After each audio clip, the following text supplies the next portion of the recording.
Há cerca de 10 mil anos, o homem percebeu que precisava produzir para se alimentar. A fixação na terra e o início das culturas foram consideradas a primeira revolução humana. No final do século XIX, com a escassez dos alimentos na Europa, foram criados mecanismos para aumentar a produção. Da união entre ciência e tecnologia, surgiram os fertilizantes químicos, máquinas, motores a combustão e o melhoramento genético. Em meados do século XX, cientistas ligados à biologia, ecologia e à saúde começam um movimento de retorno aos antigos modos de produção agropecuária, no que se convencionou chamar a segunda revolução agrícola. Hoje, os produtos orgânicos já têm lugar garantido no mercado no mundo inteiro, e é para esse mercado que voltamos o foco do nosso programa.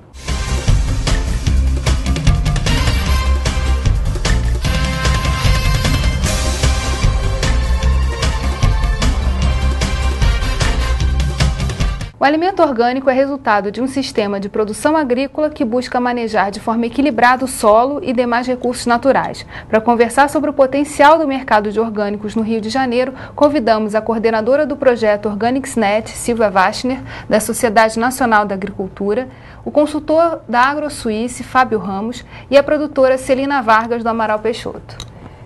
Silvia, essa é a possibilidade da gente fazer uma terceira revolução agrícola?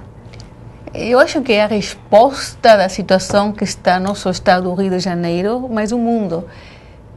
Tem notícias que saem nos jornais que o Brasil é o maior consumidor de agrotóxicos.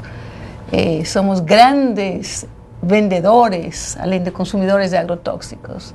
Então, é hora de começar a pensar que orgânicos significa diminuição de agrotóxicos, significa menos agrotóxicos no sistema nosso corpo e, ao mesmo tempo, nossos rios, nossas águas, porque afeta do campo às cidades. Então, espero que isto seja a terceira revolução ou a revolução. Celina, tem uma dificuldade das pessoas entenderem o que é orgânico, né?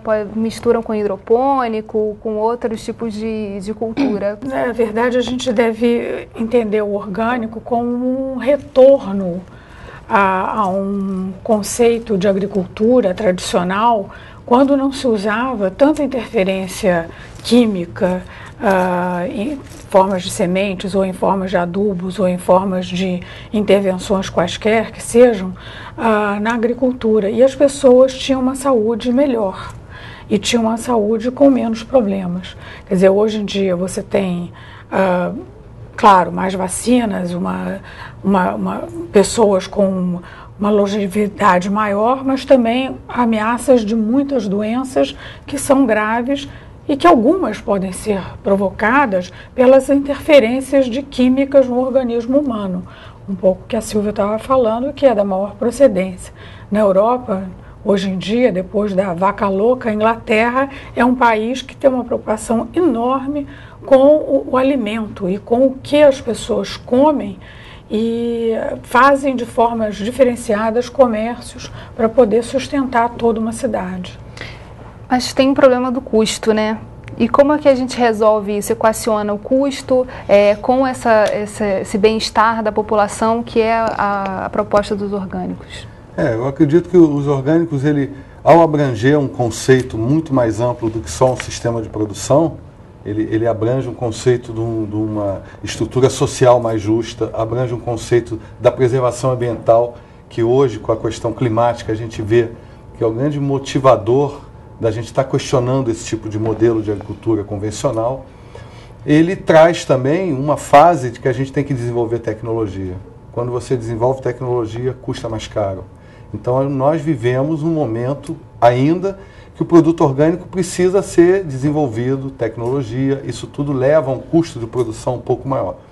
Mas temos alguns exemplos que, ao passar do tempo com o domínio da tecnologia, a gente chega num valor de um produto que tem um custo acessível e vai se refletir para o consumidor num custo também um pouquinho mais alto. Agora, é um produto melhor, que traz a abrangência do social, do ambiental, sempre vai ter que custar um pouquinho mais caro. Quais são os exemplos hoje assim, de estruturas que já são sustentáveis economicamente, falando de orgânicos?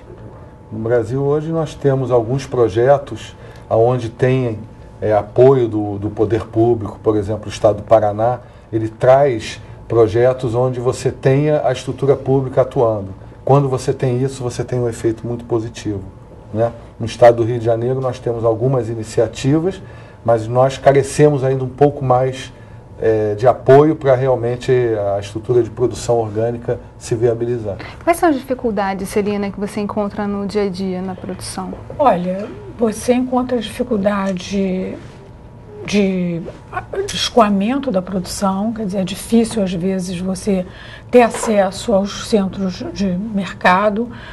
O Rio de Janeiro, quando tem uma chuva dessas, como teve na cidade do Rio de Janeiro, ou quando tem uma chuva na Serra, você praticamente vira isolado, ou então tem que fazer um milagre para poder voar, para poder chegar. E muitas vezes nós tivemos os produtos da fazenda sendo tirados na mão, atravessando lama, para chegar até o caminhão, o asfalto, para poder chegar e distribuir no dia certo no Rio de Janeiro.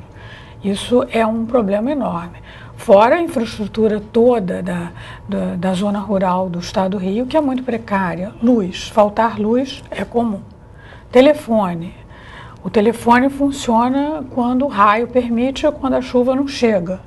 Então, se você não tem telefone, se você não tem energia, se você não tem estrada, é de enlouquecer.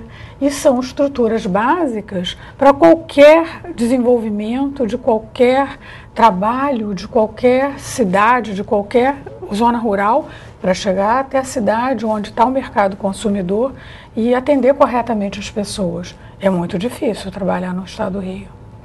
Silvia, eu queria que você falasse um pouco do projeto que vocês desenvolveram na SNA, que é de criar uma plataforma de divulgação também dessas iniciativas. É um projeto que tem o apoio do BID, do governo do Canadá, chamado OrganicsNet, que começou com 9 agroindústrias do Rio de Janeiro, com a ideia de, a gente chamou acesso ao mercado, ampliar o acesso ao mercado. O projeto teve uma excelente acolhida, a gente teve apoio do SEBRAE e atualmente temos 31 participantes. O projeto Carioca é um projeto nacional, temos Rio de Janeiro, temos Paraná, Rio Grande do Sul, Minas Gerais, São Paulo, um produtor de Pará e alguém de Mato Grosso. E um pouquinho pegando o que a Celina falou, dentro das minhas viagens dentro do projeto, tem políticas que são importantes. Por exemplo, o Rio Grande do Sul, eu visitei uma cooperativa de agricultores familiares.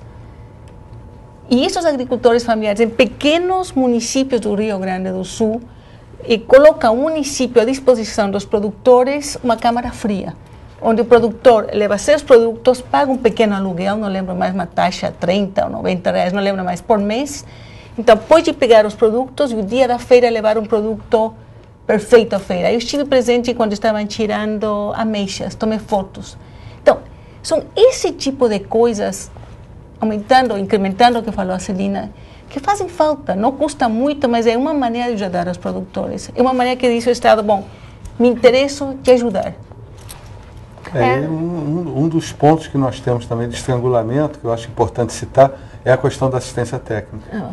O Rio de Janeiro detém hoje, talvez, um dos melhores conhecimentos técnicos científicos nessa área. É verdade. Porque nós temos a Embrapa, Centro Nacional de Pesquisa em Agrobiologia, nós temos a Universidade Rural do Rio de Janeiro, a UENF, a Universidade do Estado, e dentro dessas instituições temos pesquisadores e trabalhos científicos nesta direção da agricultura orgânica.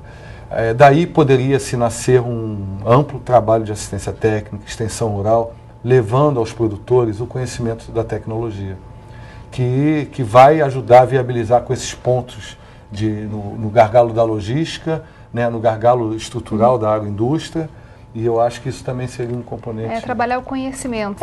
Se tivéssemos um diálogo maior entre a universidade, o conhecimento e os produtores, certamente nós estaríamos com menos dificuldades que nós temos hoje, os produtores rurais que têm dificuldade de ter acesso à semente, acesso a uma tecnologia, acesso a um tipo de produto que possa ajudar no desenvolvimento de uma produção. Tudo isso são coisas que você praticamente trabalha individualmente.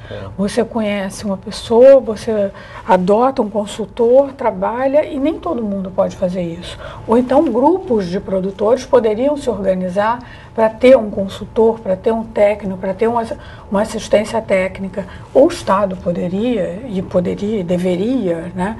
Porque eu acho que você vê isso na Europa, vê isso nos Estados Unidos, vê isso principalmente na Inglaterra, estou vendo mais do que na França, uma tentativa de ajudar o coletivo, né, através de fomentar feiras dentro das cidades. As pessoas entram com a síntese das políticas públicas. Né? Pois é, isso a gente não vê realmente no estado do Rio. No próximo bloco você vai saber qual é o diferencial do produto orgânico. Não sai daí. Rio em Foco, aqui política e economia caminham juntas.